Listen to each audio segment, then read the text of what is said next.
On this episode of Drinking Made Easy, we wander into the Emerald City. Steve and I raced up the Space Needle. I got you by a floor, buddy.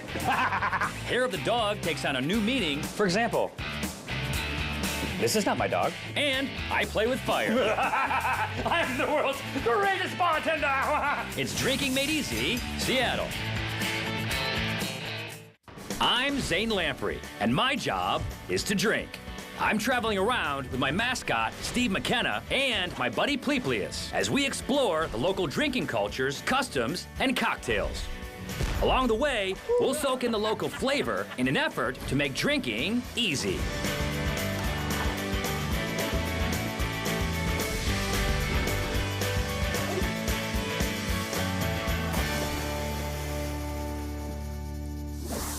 When most people think of Seattle, they think of coffee, but Steve and I think of beer. So we head over to Pike Brewing Company to meet up with a man who was very influential in the craft beer revolution. In 1978, Charlie Finkel opened the eyes of drinkers and brewers alike by introducing America to some classic styles of European beer. I was the first importer of all these different styles of beer. No one had ever done it before, so I went to Europe and I got what I regarded as the best breweries.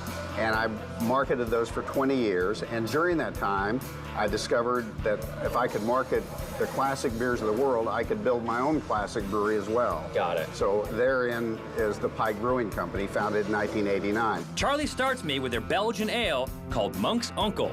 This is the style of beer made by 6 Trappist monasteries in Belgium. Specifically, we call it Monk's Uncle Triple. Gesundheit, as they say in Belgium. Thank you. Is this delicious? That's fantastic. Now, it says triple. There's a lot of talk about what exactly single, double, triple, quadruple really mean. What does it mean? Is it the alcohol percentage?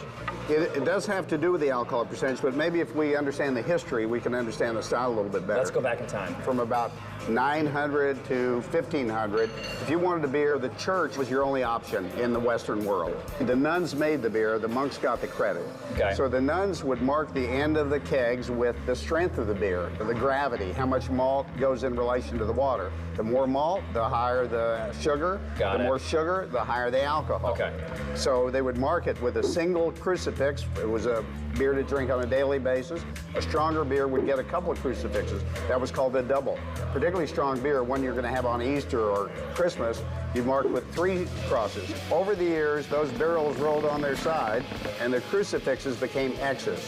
And that's the reason that even today, if you see a cartoon that has a couple of X's on a bottle, strong drink. Right. You'll have a jug that's got X's on it, you know that it has alcohol. Exactly, and that comes from the church. Next, we move from a beer with 3 X's to one with 5. And just as I discussed earlier, that monastic brewers started with the idea of X's, it didn't end there. Brewers throughout the world use that to describe a stronger beer. In this case, we call it 5X extra stout.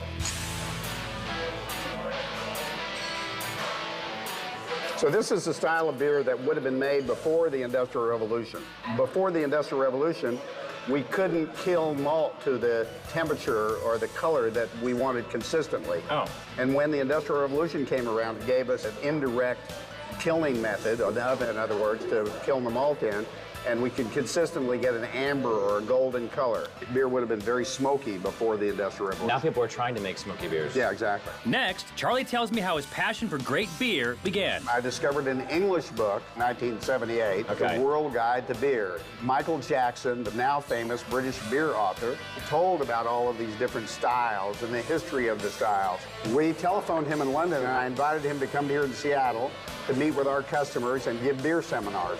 And people started realizing there's another world outside of light, golden lager beer. Right. I have so many brewers and consumers say to me all the time, thank you for importing Samuel Smith, the famous Taddy Porter. It was the first real beer I ever tasted. Thank you. You're welcome.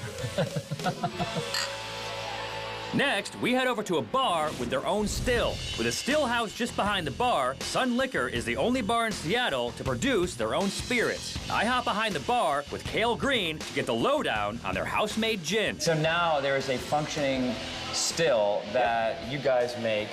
This guy. Hedge trimmer gin. Hedge trimmer gin. Now, I guess I kind of get it.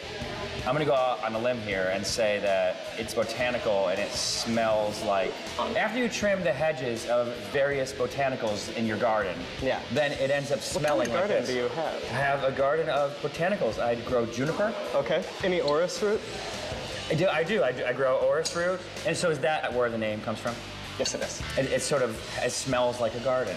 Yeah. Classic, styled after a London dry gin. All gin starts as a neutral grain spirit. This is grain before. And then you guys added flavors and then distilled it again. So now it retains the flavors that you added. Yes. So now we're gonna make some gin drinks with the hedge trimmer from Sun Liquor that was made right here. Yes. So Southside's a funny drink. A lot of people say it was invented in Chicago. There's a million different versions of the drink. So this is one of those versions. This is Sun Liquor's version of the Southside. This is 1 in a million. Yeah. Here we go. Kale talks me into trying one of their signature drinks, the Southside. The Southside is made with mint, simple syrup, gin, lemon juice, and ginger beer. All right. Before I can make the drink, Kale has me crush some ice. Get in there. You have a machine that makes gin. You don't have a machine that does this? Now that we've crushed our ice, I put mint and simple syrup into a pint glass. There we are. This is looking like a mojito. Yeah, a lot of people will describe a Southside as a gin mojito. Oh. Lightly tamp down that mint with our mudler. To release the There oils. we are. Yep. Don't want to like crush it or pulverize it because then the drink tends to get a little bitter. Okay. We're gonna take our gin. Yeah, we are. Here we are. After I muddle the mint, it's time to add gin. Well, We could go a little heavy. There we go. Perfect. Now comes the fresh lemon juice. Then the crushed ice. Next, I top it off with some ginger beer. Who doesn't like ginger ale? Communists. That's right. Do we straw this or do I just dump it? Man doesn't drink these straws. But we do need a garnish. A man doesn't really garnish. The same man who doesn't use straws We doesn't got use mint garnish. in it. You're right. And lastly, the south side is garnished with a lemon wheel.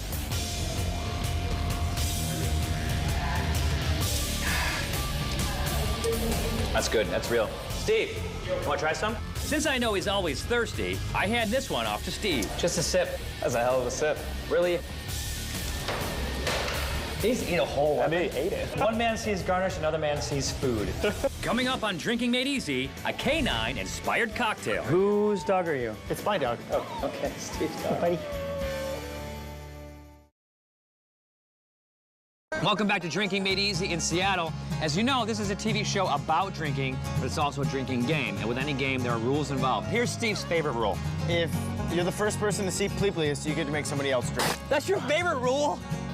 No, it's when I drink, you drink. For the rest of the rules, go to drinkingmadeeasy.com. We're knocking them back in Seatown, and our next stop is at Zigzag for some heavyweight mixology. We meet up with Ben Perry to sample some of Zigzag's famous concoctions and get the story behind their success. While their customer service keeps people coming back, it's their cocktails that have made them famous. When did Zigzag open? It was about 10 years ago. It was a sushi stand at first, then it was a coffee shop, and then it became a bar. Why is it that when we said we're going to Seattle, everyone said, oh, we're going to Zigzag, right, man? The service is what shines. Hospitality is key. Right. If you take care of your guests, they're going to keep coming back. So, I mean, it's really a matter of taking pride in what you do. That's the biggest thing, is Okay. you have to really just believe in what you're doing and do it for a reason. Don't just do it because it's glamorous. Don't just do it because, you know, you want to party. You want the people to feel comfortable coming into your house, and essentially where you work is your house.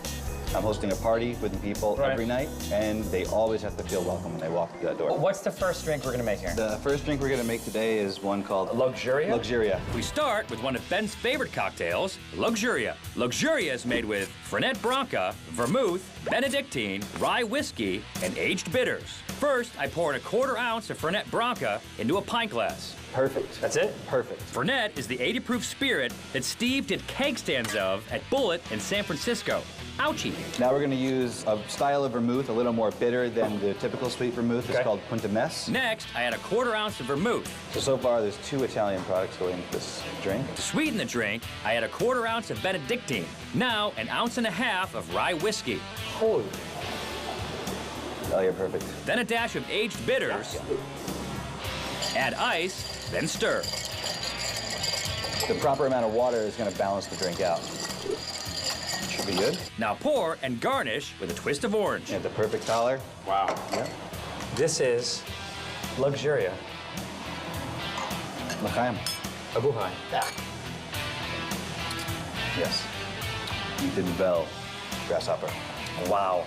It's a very rich. It's a rich drink with the 4 different ingredients and the bitters. There's a lot going on in this drink. The strong one. Yeah, that's an ass kicker. Yeah. I think that's a sip of Now the next one is called. This is not my dog. For example, this is not my dog. That's not mine either. So we're making a drink loosely based off of. On this one. Right Whose dog are you? here. I don't know. It's my dog. Oh, okay, Steve's dog. Steve, can you get not my dog off Not My Bar? What? Moving from a personal favorite, we now make a local favorite called This Is Not My Dog. This Is Not My Dog is made with Aperol, lemon juice, aperitif wine, and reposado tequila. In an empty pint glass, pour Aperol, No, you may pour it a little too much. That's how I roll. Heavy-handed. then lemon juice, Is that appropriate? Exactly. Yes. Okay. then some aperitif wine, This is not my dog. No. It will be soon, though. Oh. and last, but certainly not least, reposado tequila. That is my dog. Now it's time to shake and pour. Oh, yeah. This is not my dog.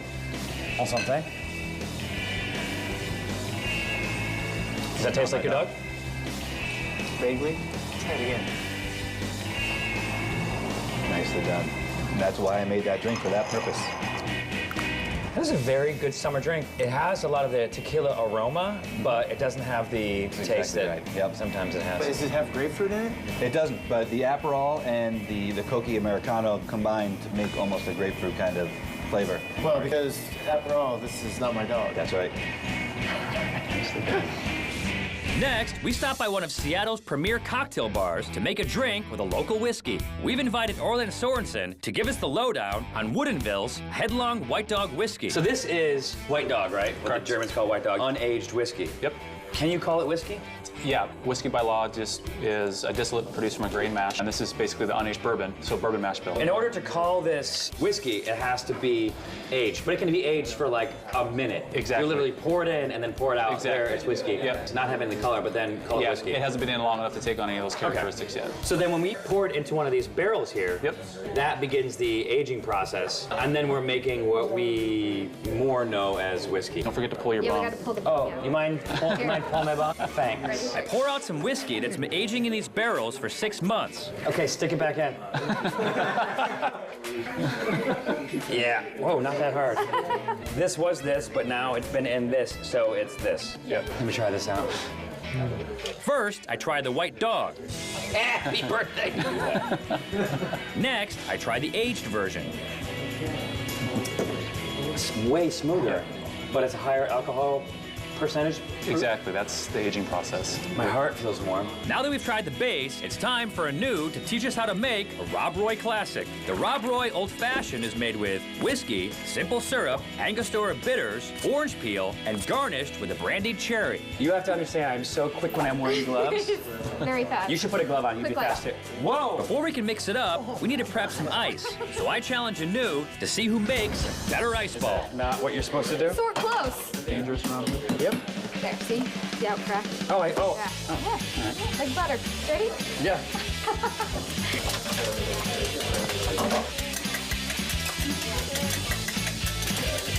It's almost like making a drink with the Hope Diamond. Okay, so obviously I won that. Please put that You away. did not win. I would agree with you. As Anu celebrates her victory, I pour in the aged Headlong whiskey. Bung it. Then we add some simple syrup, followed by a few dashes of Angostura bitters. To control the dilution, we stir the cocktail instead of shaking it. Then we pour it over our balls and garnish with a flamed orange peel and a brandied cherry. Now it's ready to consume. Do you ever sort of just hit your nose on the balls? I've heard it happens. That's excellent. Thank you. Cheers. Balls. Balls. Balls on your nose. Balls to the nose. And that's what she said. Coming up on Drinking Made Easy, a race to space. Steve! Come on, buddy! Welcome back to Drinking Made Easy in Seattle. Steve and I are here at Top Pot Donuts. This has really nothing to do with drinking. Yes, it does. Well, how does it? What do you think we do when we leave here? Oh, okay. I just wanted an excuse to have free donuts. For recipes that you learned in today's show, And for the ones that we forgot, go to drinkingmadeeasy.com. drinkingmadeeasy.com.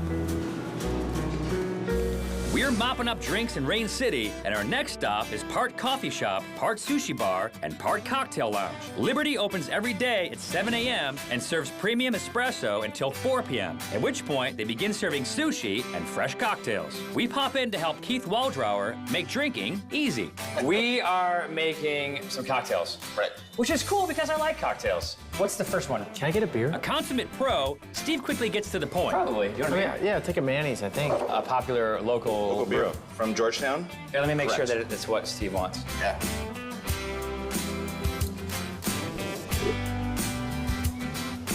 Now that Steve has his beer, it's time to make one of Liberty's most popular cocktails. The Point of No Return is made with rosemary, chartreuse, fresh lime juice, simple syrup, dried gin, and absinthe. First, I crown the bottom of a rocks glass with a sprig of rosemary. That's pretty cool. I've never seen that done before. Next, I grab the chartreuse. Quart? Now, is chartreuse supposed to taste good? I think it tastes delicious. What do you think? A lot of people do shots with it. Really? And then what well, face it's a do they high- make? Well, they usually make the Yeah. bitter face. When you taste something that you really like, you don't drink it and then go, Sometimes we don't do shots because it tastes good. you know what? Let's give a shot once. Steve, can you come here for a second, please? Yeah. Just keep in mind, this is 110 proof. Ready? Yeah. That was the face. It's good. It's really good. That's what you're looking for? That's all I needed.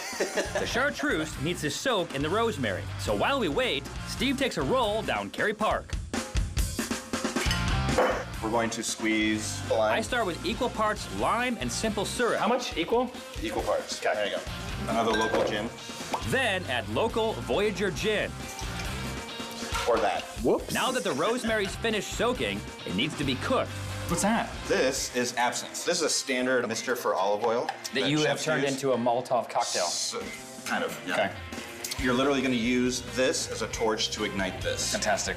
I love it. So you're going to spray it right into the glass, You had and me then on you're going fire. to keep hitting it. Yep. Sorry, that's probably not what you intended. No, it's actually perfect. Keep hitting it. I'm the world's greatest bartender! While the burning absinthe and chartreuse cook the rosemary, I add ice to the drink and shake.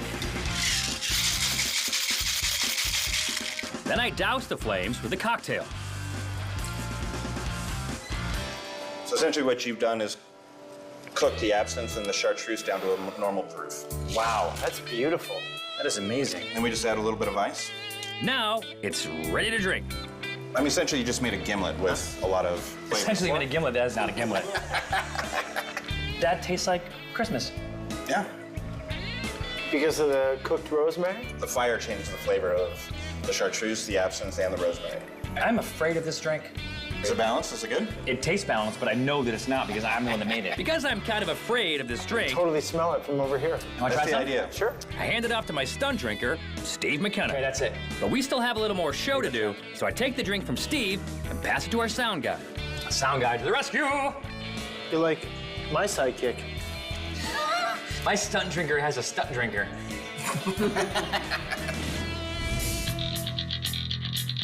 For today's six-pack challenge, we're gonna race by foot up the stairs of the Space Needle here in Seattle. It's 100 floors from the bottom to the top. From the bottom to the top. On your mark, get set, go! It's time for the six-pack challenge. Ready, set, go. Lamprey and McKenna are off. There are 848 steps in the Space Needle, and the boys will be stepping over each one. As they pass the 100-foot mark, McKenna and Lamprey are neck and neck. But Lamprey puts on the afterburners and pulls into the lead. I got you by a floor, buddy. Lamprey now has a full-story lead on McKenna.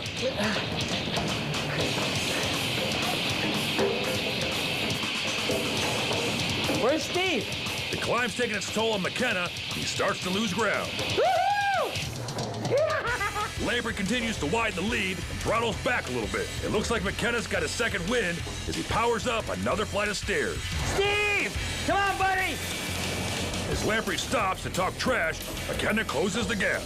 After 300 feet, the boys are still making good time. And they pass the 400-foot mark. As they near the top, Lamprey holds onto his lead. Lamprey approaches the final ladder. It looks like he's got this challenge licked.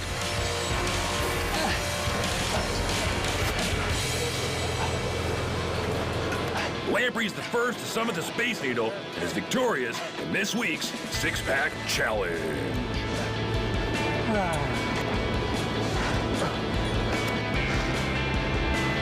That was such a good idea. I recommend that to anyone who can get access. All right, let's go drink. We're going down? Yeah. Yeah, now we gotta go down. Should we take an elevator? Yeah.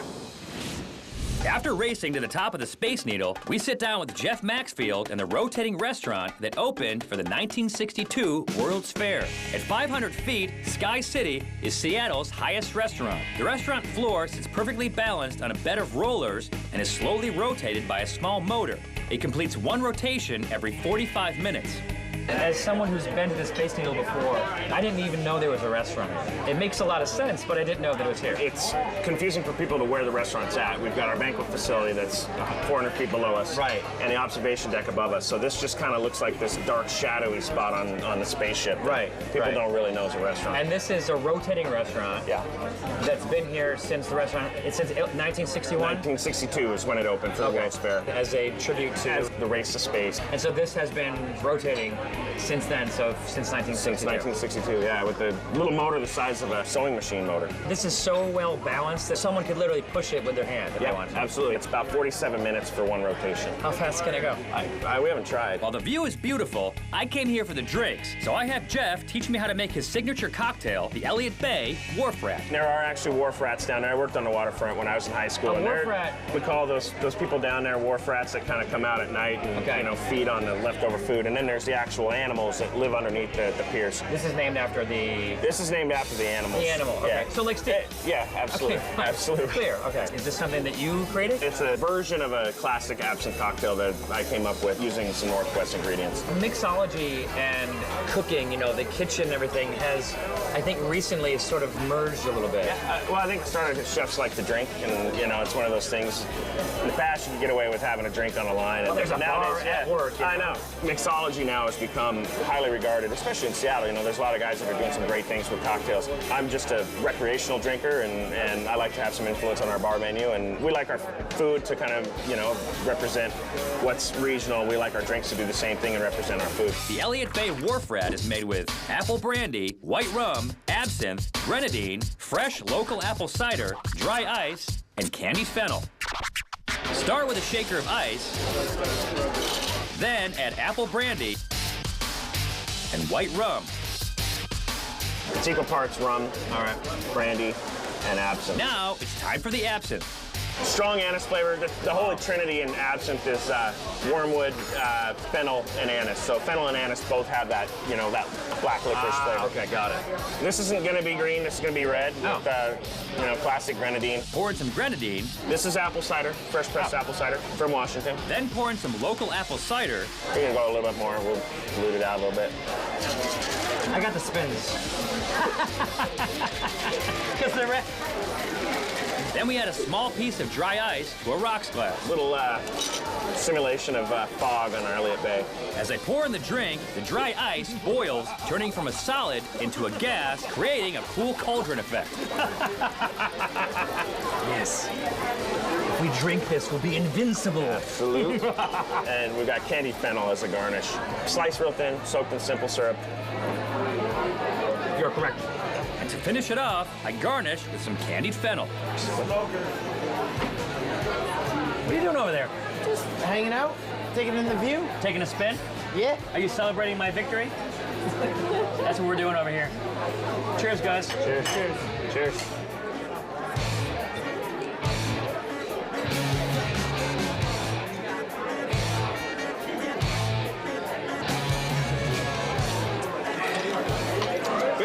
was an explosion on my taste buds. Wow. I make a mean drink. That was awesome. That was really strong. Check us out on Facebook and at drinkingmadeeasy.com.